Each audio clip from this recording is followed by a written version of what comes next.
It's going to be a great show. So without further ado, let's welcome our first guest, creative director for Forza Motorsport. It's Chris Esaki. Chris, welcome back to Forza Monthly. Hello. We are just under 2 months now from launch, and you must be getting a little bit antsy. Antsy is an understatement. Leah, it is a pleasure to see you again and be on the show, and to just be able to talk about, well, today we'll be talking about multiplayer. The team's been really hard at work. We're on the final phase of just polishing things up, dialing in the performance, and really just getting rid of the last bugs that are there. So it's really close. We're really excited, and it's looking really good. Absolutely. I'm excited, and I'm sure everyone is excited to hear about multiplayer. But first, I've seen on the Forza Motorsport social channels that you've begun formally announcing the cars and tracks coming to the game at launch. So, any chance you maybe might have another announcement for us today? Well, as a matter of fact, I do. And this one's exciting too, because it's a brand new fictional track that no one expected. And it's called, well, let's introduce it with this short video.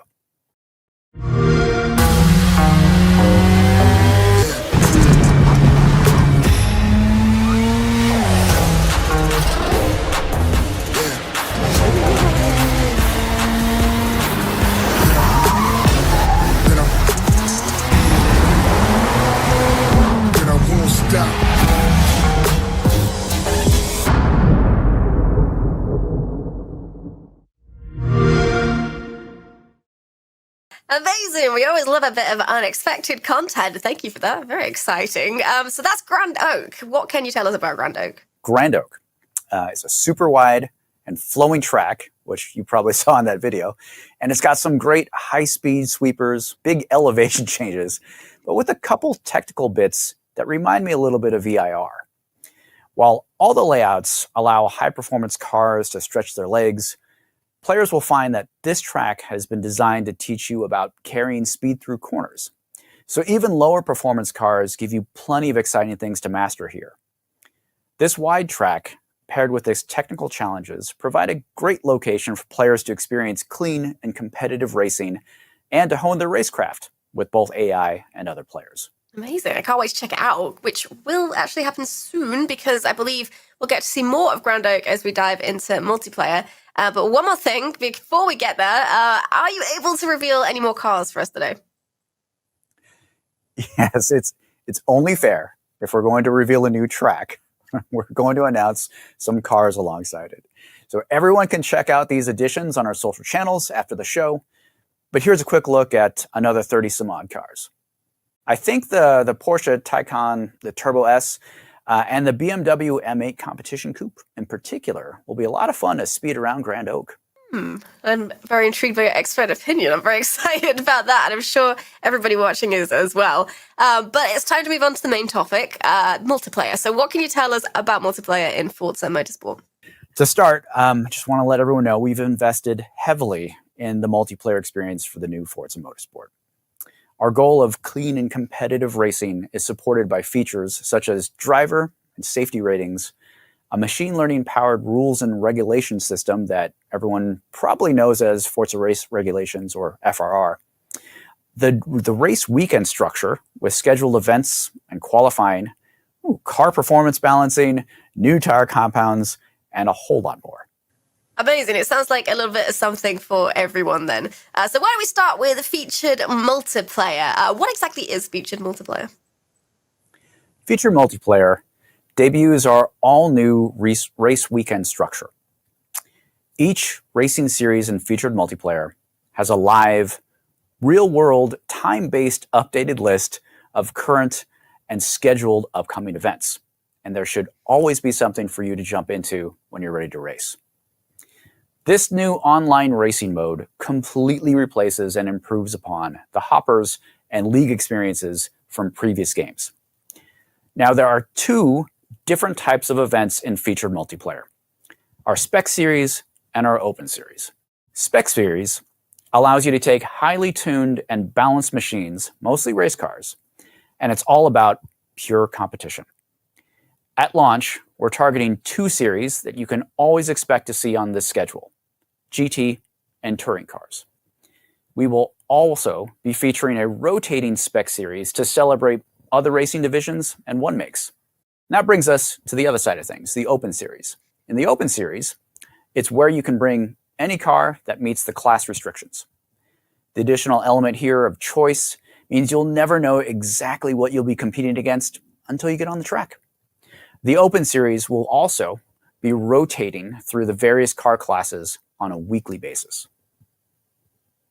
Amazing. Featured multiplayer really does sound very incredible. And you mentioned it's inspired by the real world race weekend structure that everybody should already know and hopefully love. So can you explain that a bit more? Yeah, sure thing. In each event, you and the people that you're matched with will go through all of the phases of the race weekend as a group, going through open practice, qualifying, and then the featured race together creates an exciting experience that evolves and intensifies as everyone gets ready for the big race. So first, in open practice, you'll have a little bit of time to get comfortable with that car track combo and dial in your tire compound and even your fuel load. At any time before the featured race start, you can jump right into the qualifying session. Here, you'll have a limited number of laps, and your best time will determine your starting position at the beginning of the featured race. Now, keep in mind, you can also choose your tire compound and your fuel load specifically for qualifying, so you can always dial that in to maximize your time. It's also worth mentioning that we have a new feature, Skip Lap. Now, Skip Lap will be available in both open practice and the qualifying phases of a scheduled event to get a rolling start on a fresh lap, if necessary. However, using that skip lap during qualifying will cost you that current lap, so use it sparingly and only when you really need it. And when you're done with qualifying, it's time for the featured race. There we go. The progression, it just sort of makes sense, I think, from a racing fan perspective. So for the featured race, what will actually be in place to ensure the competition is safe and fair and fun? There's a lot of stuff here, and one of the things I want to really focus on is our Forza racing regulations, or FRR. We've had a lot of advancements here, and I really want to let everyone know we've used machine learning this time around to completely overhaul FRR. FRR can now identify nearly 5,000 unique racing incidents, including track cutting, intentional collisions, and dirty driving. And FRR will award penalties accordingly. It'll even disqualify you if an incident is serious enough. Now, this new machine learning model also allows us to continually fine-tune the system and even add new racing incidents as time goes on. So one of the cool things here is that FRR has allowed us to remove all of those tire walls that everyone loved so much in the previous game that we put in to prevent track cutting. So those are all gone. And we've also redrawn all of our track limits that allow the use of a lot more of the track and is just that much more authentic. Awesome. It's really cool to hear how this technology is being implemented and leveraged to evolve the game. And you've previously mentioned driver safety ratings. So does that come into play here as well? Oh, absolutely. So we once again, with clean and competitive racing, we really want to make sure that players are matching with other players who are looking for similar types of racing, right? So improving matchmaking is a big component of what we've been doing. So driver ratings here. Driver ratings are skill-based and uses a new version of true skill that is powered by machine learning. Safety ratings are influenced by on-track behavior and are directly related to your FRR penalties, matching you with other players who drive in a similar manner to you. Also of note, we have a qualifier series. Now, the qualifier series is only for players entering featured multiplayer for the very first time. This series of a number of, just a few number of races really helps you get accustomed to the new rules and the new flow of the whole featured multiplayer event. And it also serves as a new basis for your driver and your safety ratings before joining the standard spec or open series that we talked about a little bit before. So this improved matchmaking system can work its magic. Amazing. And that sounds like a welcome feature to both new drivers and to long-time Forza racers, hopefully. So once players are accustomed to the structure and the rules of all of this, I imagine strategy quickly becomes quite an important consideration. So how does pitting work in multiplayer? So whether it's changing your tires, taking on more fuel, repairing damage, pitting is where the action, of course, happens. So in the new Forza Motorsport, we've added 3 racing tire compounds. I've talked about them a lot, so you all know that we have the softs, the mediums, the hards, and even the wet tire compounds, and they all have those differing grip and wear characteristics. Now, while all tires degrade over time, if you have the simulated tire damage on, the racing tire compounds will wear the quickest. So keep an eye on the tire wear indicator located next to each tire in the HUD. And when the tires are yellow, they're moderately worn, and you'll start to feel the tires kind of go off and lose their grip. When they're red, you have the least grip, and you really should pull in the pits to get those new tires. So in featured multiplayer, when you land in open practice, you can select your fuel load and your tire compound if you're running that race tire. I knew we'd find a way to work in some talking points about tires. Never fails. So you also mentioned a private multiplayer as another way for players to compete with each other. So can you touch upon that? Yeah, there's a lot to touch on here. So private multiplayer, just so everyone is up to speed, lets you set up the racing that you and your friends want. So you can choose from a variety of game modes like circuit race, timed race, multi-class, and even meetups. Here, you can pick the car class and the track, customize the race length, numerous racing options and restrictions, and of course, dial the level of FRR and a ton of other options. There are even some rule presets here where you can choose the kind of racing you want to prioritize, from a relaxed race with limited penalties and no race strategy, to a fully competitive event with strict penalties and required pit stops and, of course, simulated damage. Options in private multiplayer, well, there's a bunch of them. So I'm going to go through a few of them here so we can really explore these incredible new options. We have the access to the 24-hour dynamic time of day with adjustable time scaling, weather, dynamic track rubbering, custom FRR, damage, and additional ghosting rules. And other options include things like grid ordering, mandatory pit stops, support for up to 4 teams, and support for specific assist and camera overrides. Car restrictions include min and max power and weight, alongside a number of car configuration specifications like drive type or aspiration. Whew, that was a mouthful. All right. It's also worth noting that private multiplayer lobbies are not affected by safety or driver ratings, and similarly, matches in private lobbies don't affect your safety and driver ratings. Excellent. Lots of space for experimentation there then. And the degree of customization sounds incredible. Like, so a lot there, a bit of a mouthful. So what about old favorites like Rivals and Time Attack? Will players still get to enjoy those modes? Yeah, good news. Rivals are back. Rivals includes the classic Forza Motorsport Rivals event, along with Time Attack. Now, this is the place for competing with everyone in the world for the fastest lap times. Rivals in Forza Motorsport is where you're invited to really push yourself in the car to shave off every possible millisecond on a selected car-truck combo. Rivals events will feature a pre-built and tuned car that is always available for rent for free, so you can jump right into the action.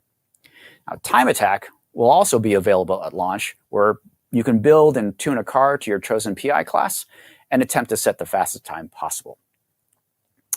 Wanted to note, we have some additional features in Rivals. Rivals events allow you to more easily select your starting rival or your training ghost, and also includes that skip lap option we talked about before to make your time here in Rivals that much more efficient.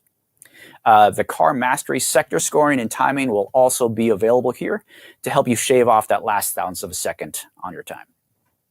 All matters. It all counts. Hopefully players will love that there are so many ways to compete as well. Yeah, the competitive racing that we wanted to have in featured multiplayer with full fields for great racing, unfortunately, means that our spectate mode is not in for launch. Having players come into a featured multiplayer event and taking player slots and then spectating, it's not really the racing that we had intended. Similarly, racing with AI and featured multiplayer, with all its potential impacts on your safety rating, also didn't make a whole lot of sense to have and is not going to be available for us at launch. And since we're on the topic of some legacy features that aren't in at launch, our heavy investment in pushing our new graphical features and our complete overhaul of the rendering engine unfortunately made split screen really difficult to implement and is also not going to be in for launch. Thank you for letting us know. Well, that's a lot of information about multiplayer, and I know you didn't even go through every single last option like we could have done. I'm sure you're itching to do. So my last question for you, Chris. I've heard that some players are concerned about not being able to simply purchase upgrades for their car to use in multiplayer. So how will that actually work? Ooh, that is a tough question, and so I'm going to take some time to address this since this is a really complex answer, and I believe there are several assumptions that are probably behind that question or those concerns. So let me try to put this whole picture together since there are many details here. So let's start with spec racing. In the spec racing series and featured multiplayer, oh yeah, and in Rivals, all cars are homologated and tuned and balanced from the moment you get in them. This means all cars in these series are purpose-tuned and built at level 1 to be competitive. No unlocks or leveling are necessary here for these cars to compete. Of course, you can always rent these cars for free, see which car you like, and jump right into the action. Now, cars in the spec series in featured multiplayer and in Rivals will of course gain XP and level just like everywhere else in the game. So you can easily level up these cars for use in the open series in featured multiplayer or even in the Builders Cup. Now that's the spec side of things. Now the open series. In the open series, private multiplayer or time attack, what you bring is up to you. Cars may need to be leveled here to install the upgrades you want to build to your desired PI target. And you can always rent cars here, but of course they'll be stock performance and you won't be gaining XP or your levels there for the rentals. And this brings me to the larger picture of how we are providing some guide rails for you to explore the over 500 cars that we have at launch. Every week, the rotating spec and open series that we talked about in featured multiplayer change to new ones every week. That means new one make and class-based series are available and focus the competition on that week-to-week basis and helps you with your car builds and your car progression. The rotating spec and open series can shift how the community at large focus their time and how they progress their cars. And that is in addition to all of the car progression that people will be making with cars in the Builders Cup and of course with Rivals. So, if you're a community organizer, you can use this knowledge of Builders Cup cars, spec cars found in featured multiplayer, and this weekly heartbeat of these rotating series to help you build your events and quickly grow that list of potential cars for all of your racing. Now, if you're a competitor, you can use this weekly heartbeat to help you focus your progression of your cars and test out builds while you're enjoying all of the game's content. So this is the first phase of our online racing for the new Forza Motorsport. With this over 500 car list available for players on day one, we want to ensure that the experience offered here provides some guide rails for both the community organizers and competitors alike, while also delivering on this goal of falling in love with cars. Chris, thank you so much for taking the time to explain everything to us. There is a lot to be excited about with multiplayer. Leah, it was my pleasure, and thanks for having me, and thanks everyone here for tuning in to hear all about the game. Play it day one with Xbox Game Pass.